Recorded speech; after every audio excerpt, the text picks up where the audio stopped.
So guys, आज की video में सीखेंगे कंजंक्शन का प्रयोग। कंजंक्शन के सभी यूजेस आज की वीडियो में सीखेंगे। उन सभी के बीच क्या डिफरेंस होते हैं, साथ ही साथ सभी कॉन्सेप्ट को क्लियर भी करेंगे। तो चलिए शुरू करते हैं। सबसे पहला कंजंक्शन वो है आपका also, even, either, too, as well, और इन सभी का हिंदी मीनिंग भी होता है। साथ ही साथ इन सभी के बीच कुछ डिफरेंस भी होते हैं। तो कैसे इसका यूज करना है समझते हैं। सबसे बड़ा यूज समझते हैं हम लोग ऑल्सो का। ऑल्सो का प्रयोग आप सहायक क्रिया के बाद और मुख्य क्रिया से पहले करते हैं। इस बातों को थोड़ा सा ध्यान में रखनी है कि सहायक क्रिया के बाद इसका यूज किया जाता है और मेन वर्ब मतलब कि मुख्य क्रिया से पहले यूज किया जाता है। किसका? तो ऑल्सो का। इसी प्रकार से एग्जाम्पल समझेंगे। I am also going to school, मैं भी स्कूल जा रहा हूँ। ऑल्सो आपका यहाँ पर है और इसके बाद आपका मेन वर्ब है और इससे पहले यहाँ पर आपका एक एम है जो कि एक हेल्पिंग वर्ब है। इसी प्रकार से ही ऑल्सो लर्न्स इंग्लिश, वह भी अंग्रेजी सीखता है। लर्न्स आपका मेन वर्ब है, इससे पहले ऑल्सो का यूज किया गया है। इसी प्रकार से they can also pass the exam, वे लोग भी परीक्षा पास कर सकते हैं। जैसे कि आपका पास वर्ड आपका मेन वर्ब है और इससे पहले आपके यहाँ पर ऑल्सो जो है यूज किया गया है। इसी प्रकार से कैन यहाँ पर आपका हेल्पिंग वर्ब है और इसके बाद आपका यूज किया गया है ऑल्सो का। अगला कंजंक्शन हम लोग जानेंगे वो होगा आपका इवन का। इवन का प्रयोग वाक्य के शुरुआत में करते हैं, एड में शुरू में करते हैं। इसी प्रकार से इवन का प्रयोग आप पॉजिटिव और नेगेटिव दोनों वाक्य में करते हैं। एग्जाम्पल समझिए, even it is not good, यह भी आसान नहीं है। भी के लिए आपने यहाँ पर इवन का यूज किया गया है, कारण किया है जो कि यह सेंटेंस के शुरू में यूज किया गया और इसका हिंदी मीनिंग आपका भी है। इसी प्रकार से अगला समझेंगे, even he is learning English. Even he is learning English, वह भी अंग्रेजी सीख रहा है। इवन आपका सेंटेंस के शुरू में है और इसका हिंदी मीनिंग भी है। इसी प्रकार से even you will pass the exam, तुम भी परीक्षा पास करोगे। इवन आपका सेंटेंस के शुरू में है और हिंदी मीनिंग आपका यहाँ पर भी है। अगला कंजंक्शन होगा वो होगा आपका इधर। इधर का प्रयोग आप अंत में करते हैं, किसके? नेगेटिव वाक्यों में किया जाता है, मतलब कि अंत में किया जाता है नेगेटिव वाक्यों के जिनमें भी का भाव हो। इट मींस जहां पर भी का यूज किया जा रहा हो हिंदी सेंटेंस में। एग्जाम्पल से आपको समझ आएगा, जैसे तुम भी पिज्जा नहीं खाते हो तो बोलते हैं यू डोंट ईट पिज्जा इधर। इधर आपका सेंटेंस के एंड में यूज किया गया है। इसी प्रकार से वह भी बाजार नहीं जाता है, he doesn't go to market इधर। एट पास से होगा। इसी प्रकार से तुम भी यह पसंद नहीं करते हो, यू डोंट लाइक इट इधर। इस प्रकार से काफी सारे सेंटेंसेस आप इजिली बना सकते हैं। अगला कंजंक्शन होगा वो होगा आपका टू, जिसका प्रयोग आपका वाक्य के अंत में किया जाता है। Example, he is an honest man too, वह भी ईमानदार आदमी है। टू का यूज आपके सेंटेंस के लास्ट में और इसका हिंदी मीनिंग भी का यूज किया गया है। इसी बात से Rahul will go with him too, Rahul भी उसके साथ जाएगा। सेंटेंस के एंड में टू का यूज किया गया है। She is singing a song too, वह भी गाना गा रही है। टू सेंटेंस के एंड में यूज किया गया है। इसी प्रकार से अगला कंजंक्शन होगा वो होगा आपका एज वेल। एज वेल का प्रयोग वाक्य के अंत में किया जाता है। अब समझना यह कि इसका प्रयोग करना कैसे है। Example, she has written a letter as well, it means वह भी पत्र लिख चुकी है। इसी बार से Rahul reached the station on time as well, Rahul भी समय पर स्टेशन पहुंच गया। यहाँ पर आप देख रहे हैं कि एज वेल आपका सेंटेंस के एंड में यूज किया जा रहा है और हिंदी में आपका भी यूज किया जा रहा है। अगला हो जाएगा आपका फोर, एस, बिकॉज, सिंस। इन सारों का मतलब होता है गाइस चूंकि या क्योंकि। चलिए इसका यूज करते हैं। अब इससे पहले आपका कुछ कंडीशन है उसे समझने की आवश्यकता है। गाइस, जब भी वाक्य में क्योंकि या चूंकि का प्रयोग होता है तो ये चारों का प्रयोग किया जा सकता है, कोई डाउट नहीं है, कोई कंफ्यूजन नहीं है। लेकिन यहाँ पर आपका एक कंडीशन ये है कि क्योंकि के लिए बिकॉज वाक्य के बीच में और सिंस वाक्य के शुरू में किया जाता है। कहने का मतलब ये है कि अगर आपको बिकॉज क्योंकि के लिए लिखना है तो सेंटेंस के बीच में यूज किया जाएगा। एक सेंटेंस लेफ्ट साइड, एक सेंटेंस राइट साइड और बिटवीन में आपको यूज करना होगा बिकॉज। और सिंस का प्रयोग आप सेंटेंस के स्टार्टिंग में ही यूज कर लेते हैं। तो चलिए समझते हैं एग्जाम्पल से। सिंस, फॉर, एज, इन तीनों का यूज आप सेंटेंस के शुरू में कर सकते हैं। Since, as, for, he was busy yesterday, therefore he did not join the party. It means कि चूंकि वह कल व्यस्त था, वो बिजी था, इसीलिए देयरफॉर वह पार्टी में शामिल नहीं हुआ। इस पर से आपने बताया। इसी प्रकार से he is learning English because he has to do a job.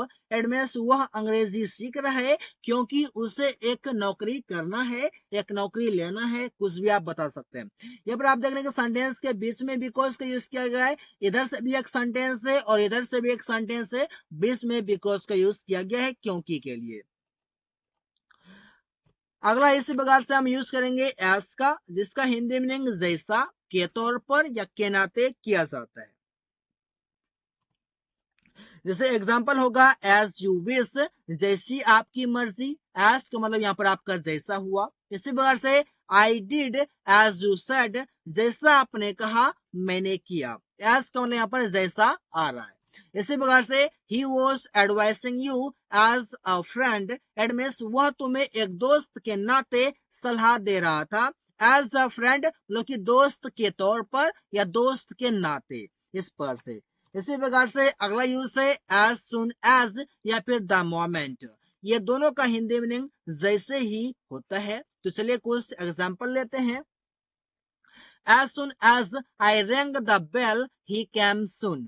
It means जैसे ही मैंने घंटी बजाया, बेल बजाया, वो जल्दी आ गया। यहाँ पर देख रहे हैं as soon as आपके सेंटेंस के शुरू में है, इसका मतलब यहाँ पर जैसे ही लिखा हुआ है। इसी प्रकार से the moment I reached the station, the train arrived.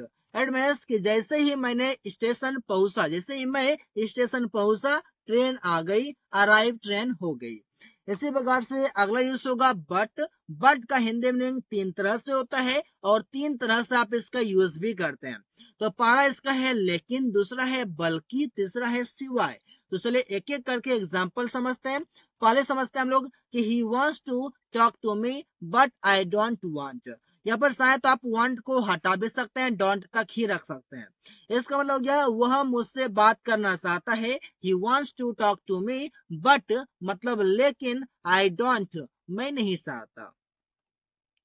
He went to market but he did not buy vegetables. It means कि वह बाजार गया लेकिन सब्जी नहीं खरीदा। यहाँ पर बट से क्या अभिप्राय है, बट से अभिप्राय है लेकिन का। इसी प्रकार से बट मतलब सिवाय। एग्जाम्पल इस पर से I can eat anything but pizza. It means कि मैं सिवाय पिज्जा के सब कुछ खा सकता हूँ। इट मीन्स पिज्जा को छोड़कर पिज्जा नहीं खाता, बाकी सब कुछ खाता हूँ। इसी प्रकार से he talks to everyone but me. It means कि वो सिवाय मेरे सबसे बात करता है, सभी से बात करता है, मुझसे नहीं करता। कहने का मतलब यहाँ पर ये है। इसी प्रकार से अगला यूज है बट का हिंदी मीनिंग बल्कि के सेंस में। For example this is not a pen but a pencil. It means यह पेन नहीं बल्कि एक पेंसिल है। तो बल्कि एक पेंसिल है, तो बल्कि के लिए यहाँ पर यूज किया गया है बट का। Rahul did not eat food but he drank water. It means कि राहुल खाना नहीं खाया बल्कि पानी पिया। तो बल्कि के लिए यहाँ पर आपका यूज किया गया है बट का। इसी प्रकार से अगला यूज समझते हैं एंड। एंड का हिंदी मीनिंग और होता है, जो कि किसी वर्ड को, किसी फ्रेज को, किसी क्लॉज को, किसी आपके सेंटेंस को ये जोड़ने का काम करता है। एग्जाम्पल से समझते हैं Rahul and Ravi went to market. It means Rahul और रवि बाजार गया। और मतलब यहाँ पर क्या है, एंड यूज किया गया है, दो वर्ड को जोड़ा है। इसी प्रकार से I drink water and milk, मैंने पानी और दूध पिया। इस पर से आप इसलिए बता सकते हैं एंड का यूज करके। तो चलिए समझते हैं अगला यूज वो है आपका और का हिंदी मीनिंग या होता है। इसका एग्जाम्पल समझिए, यू कैन स्पीक और सिट, तुम बोल या बैठ सकते हो। तो या के लिए आपने क्या यूज किया है, और का यूज किया है। इसी प्रकार से यू कैन वॉच टीवी और स्लीप, तुम टीवी देख या सो सकते हो। इसी प्रकार से अगला यूज है वेयर एज और वाइल। इसका इन दोनों का मतलब होता है जबकि। आप समझते हैं इसका यूज करना कैसे है। इसका यूज इस प्रकार से किया जाता है कि you are playing whereas he is studying. It means कि तुम खेल रहे हो जबकि वह अध्ययन कर रहा है। तो वेयर एज का मतलब है यहाँ पर जबकि से, वेयर एज मीन्स जबकि, इसका हिंदी मीनिंग है। इसी प्रकार से he will take English honours in BA while you will take geography honours. It means कि वह बीए में इंग्लिश ऑनर्स लेगा जबकि तुम भूगोल ऑनर्स लोगे। यहाँ पर आप देखिए वाइल का मतलब है यहाँ पर आपका जब, अनलेस और अनटिल जिसका हिंदी मीनिंग जब तक नहीं होता है। आप समझना यह है कि इन दोनों के बीच कुछ डिफरेंस भी है। और डिफरेंस क्या है कि अनटिल का यूज आप टाइम के लिए करते हैं, इट मीन्स समय के साथ करते हैं, और अनलेस का यूज आप कंडीशन के लिए करते हैं, इट मीन्स शर्त के साथ करते हैं। सब पर शर्त की बातें हो वहां पर आप अनलेस का यूज करेंगे। तो यहाँ पर यह समझना है कि अनलेस और अनटिल के बाद आपका जो टेंस आएगा वो टेंस आपका प्रेजेंट या फिर पास्ट इंडेफिनिट टेंस का प्रयोग होगा। अब समझना यह होगा कि एग्जाम्पल कि unless you come to me I will not give you money. It means कि जब तक तुम मेरे पास नहीं आओगे तब तक मैं तुम्हें पैसे नहीं दूंगा। यहाँ पर एक कंडीशन की बातें की जा रही है, इसलिए यहाँ पर आपको अनलेस का यूज करना है। Unless he asked I didn't tell him. It means कि जब तक उसने नहीं पूछा तब तक मैंने उसे नहीं बताया। यहाँ पे एक कंडीशन था, यहाँ पर आप कंडीशन के लिए अनलेस का यूज इसलिए कर सकते हैं। इसी प्रकार से until you come to me I will not go anywhere। It means कि जब तक तुम मेरे पास नहीं आओगे मैं कहीं भी नहीं जाऊंगा। यहाँ पर एक कंडीशन नहीं है, यहाँ पर एक टाइम की बातें की जा रही है, समय की बातें की जा रही है, इसलिए यहाँ पर आपको until का यूज करना है। until में आपका सिंगल एल होगा, बहुत से लोग इसमें डबल कर देते हैं जो कि एक कंफ्यूजन है। यहाँ पर आपको सिंगल एल ही रखना है। इसी प्रकार से until I come you wait for me।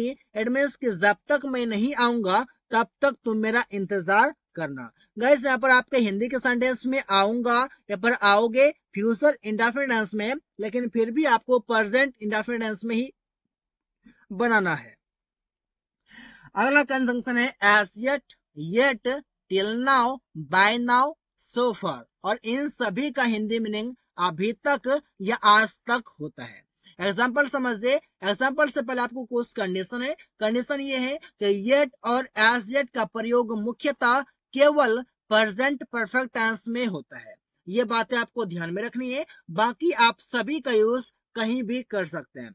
Example समझिए, I have not seen the Taj Mahal, मतलब क्या कि I have not seen the Taj Mahal, ये सेंटेंस आपका प्रेजेंट परफेक्ट टेंस का है, और लास्ट में आप येट या एज येट या फिर आप till now, by now, so फार किसी का भी यूज कर सकते हैं।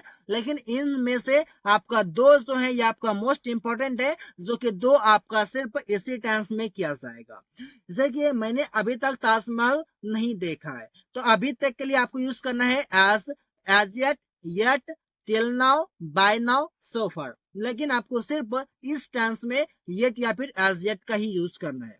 इसी प्रकार से he has not had food yet. It means कि वो अभी तक खाना नहीं खाया है। अभी तक चाहे तो आप येट के जगह पर आप एज येट भी कर सकते हैं, लेकिन इनके अलावा आप एज येट या फिर येट के जगह पर आप सभी का यूज कर सकते हैं, कोई डाउट नहीं है। लेकिन येट और एज येट का यूज आप अलग टेंस में नहीं कर सकते हैं। यहाँ पर यही बातें समझाई गई है।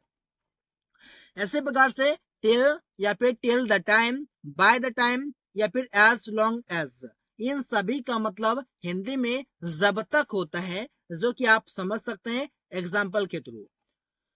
Till you don't come here I will stay here. It means कि जब तक तुम यहाँ नहीं आओगे तब तक मैं यहाँ रुकूंगा। यहाँ पर समझिएगा जब तक के लिए यहाँ पर आपका टिल का यूज किया गया है। इसी प्रकार से till the time he doesn't go to school I will keep sitting here. It means कि जब तक वो स्कूल नहीं जाता है तब तक मैं यहाँ बैठा रहूंगा। तो जब तक के लिए यूज किया गया है टिल द टाइम। इसी प्रकार से we will not eat till Ravi doesn't come. It means कि हम लोग खाना नहीं खाएंगे जब तक रवि नहीं आएगा। तो जब तक के लिए यूज किया गया है टिल का, जब तक के लिए यूज किया गया है टिल द टाइम का, जब तक के लिए यूज किया गया है टिल का। इसी प्रकार से by the time he came I had slept. It means कि जब तक वो आया तब तक मैं सो चुका था। तो जब तक के लिए यहाँ पर आपको यूज करना होगा बाय द टाइम। अगला यूज है वेदर और, जिसका हिंदी मीनिंग दो तरह से होता है, चाहे या फिर की या। ये सब है क्या, तो सेंटेंस में आपको समझ आएगा। इस पार्ट से आपको समझना है। पहले समझते हैं चाहे या वाला। एग्जाम्पल हो जाएगा वेदर ही ईट्स और not I will eat. It means कि चाहे वो खाए या ना खाए मैं खाऊंगा। तो चाहे वो, देखिए चाहे या, तो यहाँ पर आपका क्या हो गया, चाहे या के लिए वेदर और यूज किया गया है। इसी प्रकार से वेदर यू गो और not Rahul will go. It means कि चाहे तुम जाओ या ना जाओ राहुल जाएगा। इस सेंस में आपको वेदर और का यूज करना है। इसी प्रकार से की या के सेंस में आप यूज करते हैं कि I can't stay, I can't say weather he will play और नॉट। इट मीन्स कि मैं नहीं कह सकता कि वो खेलेगा या नहीं। इस पर से आपको यूज करना होगा कि कैसे हम, देखिए की या, इस सेंस में आपको यूज करना होगा वेदर और का। इसी प्रकार से I don't know whether you will come और नॉट। इट मीन्स कि मैं नहीं जानता कि तुम आओगे या नहीं। इस बार से आप बोल सकते हैं कि या हिंदी के सेंस में, और वेदर और आप इंग्लिश में यूज करते हैं। अगला यूज है नो सूनर हैड, और इसके साथ एक और पार्ट में जुड़ता है देन, जो कि नो सूनर हैड के साथ आप देन का यूज करते हैं। इसका हिंदी मीनिंग ही था होता है। अब ही था से समझ नहीं आ रहा है, एग्जाम्पल से समझ आ जाएगा। नो सूनर के साथ हमेशा आप देन का प्रयोग करते हैं। इसी प्रकार से एग्जाम्पल है कि इससे पहले आपको समझना होगा कि यह कंजंक्शन वर्तमान काल और भूतकाल दोनों में यूज होता है। नो सूनर हैड, इसके बाद आपका सब्जेक्ट वर्ब का थर्ड फॉर्म, देन उसके बाद आपका क्लाउज। क्लाउज मीन्स आपका कोई भी एक सेंटेंस सब्जेक्ट वर्ब आ सकता है, जो कि पिछली वीडियो में मैंने आपको बताया था क्लाउज क्या होता है, कितने टाइप्स के होते हैं, उसका यूज कैसे करना है। तो इसमें भी आपका कंफ्यूजन नहीं है कि क्लाउज क्या होता है। No sooner had I reached the station than the train started. It means कि मैं स्टेशन पहुंचा ही था कि ट्रेन खुल गई। इस पर से बोलते हैं मैं स्टेशन पहुंचा ही था कि ट्रेन खुल गई। मैंने खाना खाया ही था कि वो मुझे बुलाने लगा। इस सेंस में आप इसका यूज करते हैं।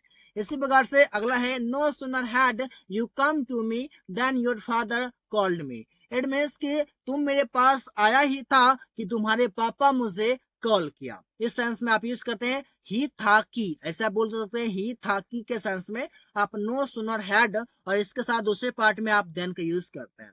अगला कंजंक्शन है स्टिल या फिर इवन नाउ, और इन दोनों का मतलब अभी भी या आज भी होता है। फॉर एग्जाम्पल समझे, इससे पहले कुछ ट्रिक्स हैं।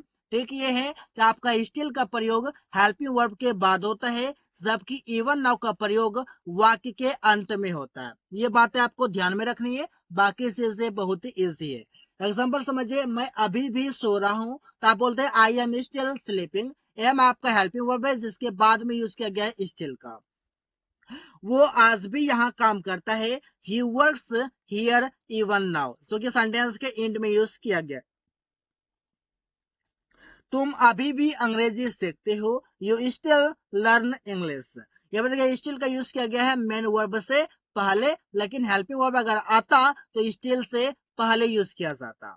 इसी प्रकार से अगला समझते हैं, इस जगह पर आप यूज कर सकते थे you learn English even now. इस प्रकार से आप बोल सकते थे, जो कि बहुत ही ईजी है। गाइस अगला यूज समझते हैं सच। सच का हिंदी मीनिंग होता है इस तरह का या फिर ऐसा। इस प्रकार से सच एज, जिसका हिंदी मीनिंग होता है जैसे कि। इसी प्रकार से इन सच अ वे, इसका हिंदी मीनिंग होता है इस तरह से या ऐसे। चलिए समझते हैं कुछ एग्जाम्पल से। एग्जाम्पल इस प्रकार से हो जाएगा, ऐसे लोग स्वार्थी होते हैं। इट मीन्स कि सच पीपल आर सेल्फिश। ऐसी कहानियां मैं सुन चुका हूँ, मतलब कि I have heard such stories. इस पर से आप बोलते हैं। इस बार से उसके पास कई सारे दोस्त हैं, जैसे कि राहुल, अमन, सुमन आदि। एग्जाम्पल समझिए, ही हैज मैनी फ्रेंड्स, उसके पास कई सारे दोस्त हैं। जैसे कि, तो जैसे कि के लिए आप यूज करते हैं सच एज का। क्या है, राहुल, अमन, सुमन, etc। इसी प्रकार से तुम इस तरह से मुझसे बात करते हो कि मुझे लगता है तुम अच्छे आदमी हो। कैसे बनाते हैं, you talk to me in such a way that I feel you are a good man. इस पर से आप इसका यूज करते हैं, इन सच अ वे मतलब इस तरह से, या फिर सच एस मीन्स जैसे कि, इस पर से बोलते हैं सच मीन्स ऐसी या फिर ऐसा, सच मीन्स ऐसी या फिर ऐसा। इस बार से एज फार एज का यूज किया जाता है जिसका हिंदी मीनिंग जहां तक होता है। फॉर एग्जाम्पल समझिए, as far as I know he lives in Delhi, it means कि जहां तक मैं जानता हूं वो दिल्ली में रहता है। तो एज फार एज मीन्स जहां तक। इसी बार से as far as I know Rahul learns English, जहां तक मैं जानता हूं राहुल अंग्रेजी सीखता है। तो जहां तक के लिए आप यूज करते हैं गाइस एज फार एज का। इसी प्रकार से as far as he is concerned he is an honest man, it mean जहां तक उसका सवाल है वह ईमानदार आदमी है। जहां तक के लिए आप यहाँ पर यूज करते हैं, जहां तक के लिए आप यूज करते हैं एज फार एज का। इसी प्रकार से है ऑल्दो, दो, इवन इफ या फिर इवन दो, और इन सभी का हिंदी मीनिंग हालांकि, भले ही या यद्यपि, कुल मिलाकर तीनों एक ही तरह होते हैं। तो चलिए समझते हैं किसे इसका यूज करना है। लेकिन समझना यह होगा कि इसका दूसरे पार्ट में भी यूज किया जाता है, जैसे बोलते हैं जब तक तो तब तक। इस सेंस में आप क्या बोलते हैं, वो पर आप उसका कुछ मीनिंग लिखते हैं। यहाँ पर आपका क्या लिखा हुआ है, ऑल्दो, इन सभी का जो दूसरे पार्ट में यूज किया जाएगा वो यहाँ पर लिखा हुआ है कि then also, even then, yet, still, however. जिसका हिंदी मीनिंग होता है फिर भी, तब भी, इसके बावजूद भी, सेंटेंस में इसका यूज करते हैं। ऐसे हो जाएगा ऑल्दो का जो आप प्रयोग करते हैं तो उसके दूसरे पार्ट में जो सेंटेंस एंड होगा, जो दूसरा सेंटेंस स्टार्ट होगा, उससे पहले आपको येट का यूज करना कंपलसरी है। एग्जाम्पल समझिए, even if he is poor then also he will help you, it means कि भले ही, मतलब कि भले ही वो गरीब है फिर भी वो तुम्हारी मदद करेगा। कहने का मतलब यहाँ पर ये है। चलिए समझते हैं कि इसका यूज कैसे कैसे करना है।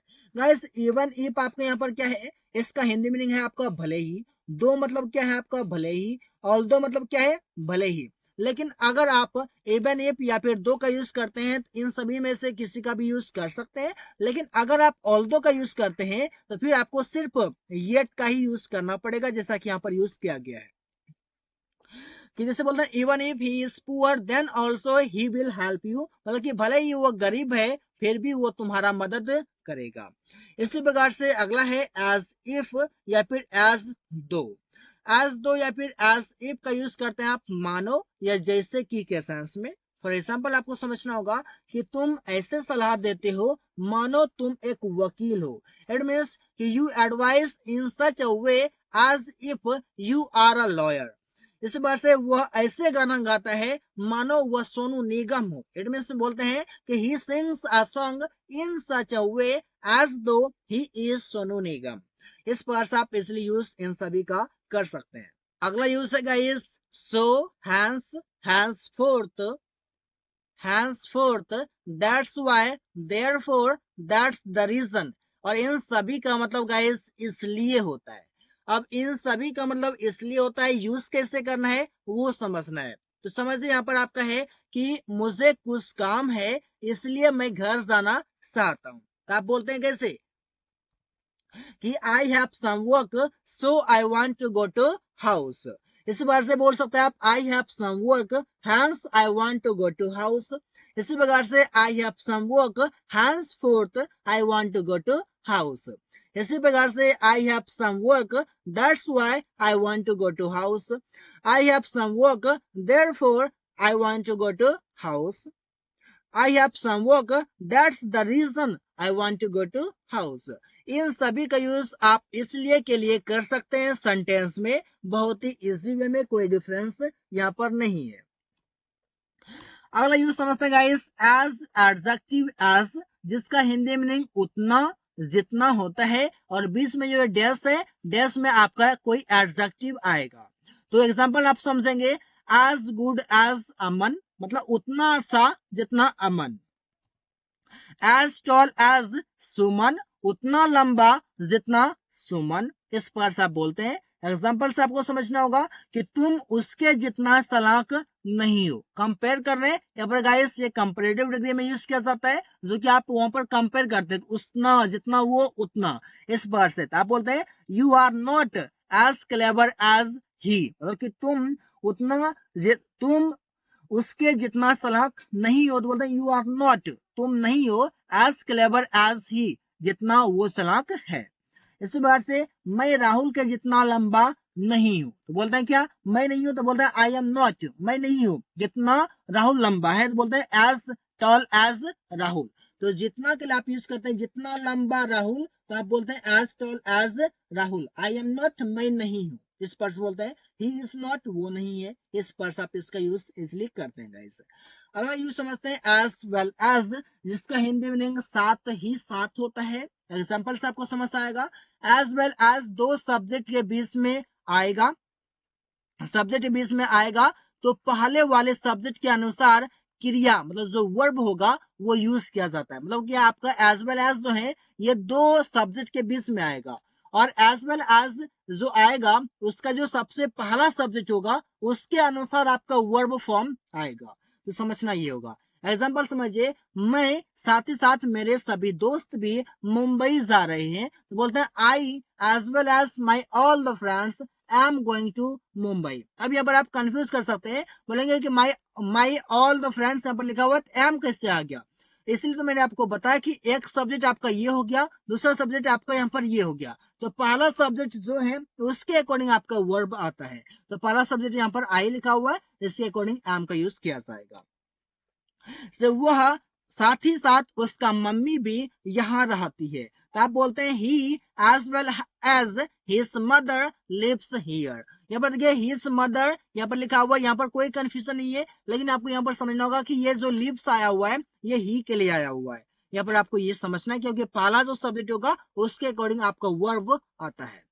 इसी प्रकार से अगला यूज है इधर और का, जिसका हिंदी मीनिंग होता है या तो ये या तो वो। फॉर एग्जाम्पल आपको समझना होगा कि या तो तुम सो या मुझे सोने दो, तो आप बोलते हैं इधर यू स्लीप, या तो तुम सो या फिर मुझे सोने दो, तो आप बोलते हैं और let me sleep. Let me sleep मतलब मुझे सोने दो।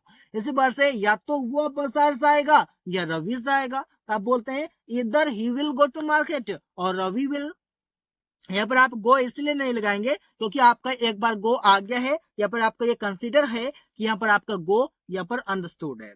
इसी प्रकार से अगला यूज है आपका नीदर नॉर का, इसका हिंदी मीनिंग होता है ना ये ना वो। फॉर एग्जाम्पल आपको समझना होगा कि ना मैं खेलूंगा ना खेलने दूंगा, तो आप बोलते हैं कैसे, neither I will play NOR I will let you play. तो बहुत ही इजी वे में आप इसका यूज कर लेते हैं।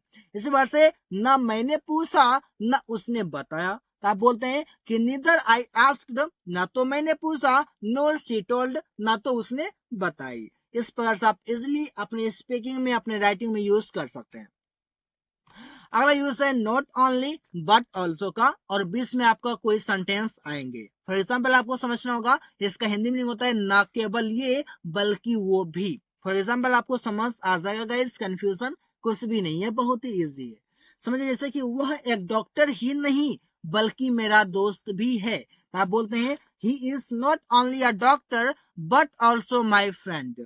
इस पर से बोलते हैं, इस बार से राहुल न केवल चालाक बल्कि ईमानदार भी है, तो आप बोलते हैं Rahul is not only clever but also honest.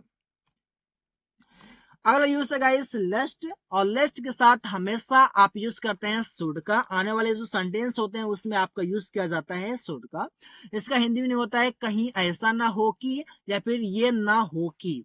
ये दोनों का मतलब हो जाता है आपका लेस्ट या फिर शुड। फॉर एग्जाम्पल आपको समझ आएगा कि कैसे इसका यूज करना होता है। लेस्ट का ही मतलब होता है कहीं ऐसा ना हो कि।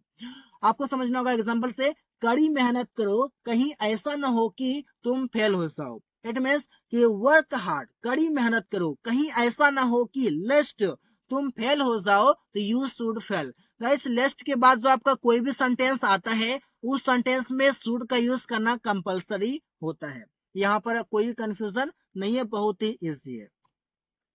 जैसे अंग्रेजी का अभ्यास करो कहीं ऐसा ना हो कि तुम पिटाई, मतलब कि तुम्हें पिटाई खाना पड़े। तुम्हें यहाँ पर हो जाएगा तुम्हें पिटाई खाना पड़े।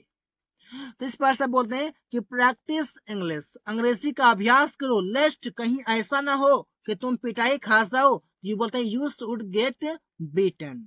इस पर से आप इसलिए बोल लेते हैं गाइस, लेस्ट के बाद आपको शुड का यूज करना पड़ता है। अगर मैं स्ट्रक्चर की बात बताऊं तो लेस्ट के बाद आपका जो सब्जेक्ट आ जाएगा, उसके बाद आपका शुड आ जाएगा, और शुड के बाद आपका वर्ब का फर्स्ट फॉर्म, उसके बाद आपका एक ऑब्जेक्ट आएगा। तो चलिए समझते हैं आगे। अगला है आपका अदरवाइज या फिर और एल्स। दोनों का मतलब होता है गाइस नहीं तो या फिर वरना।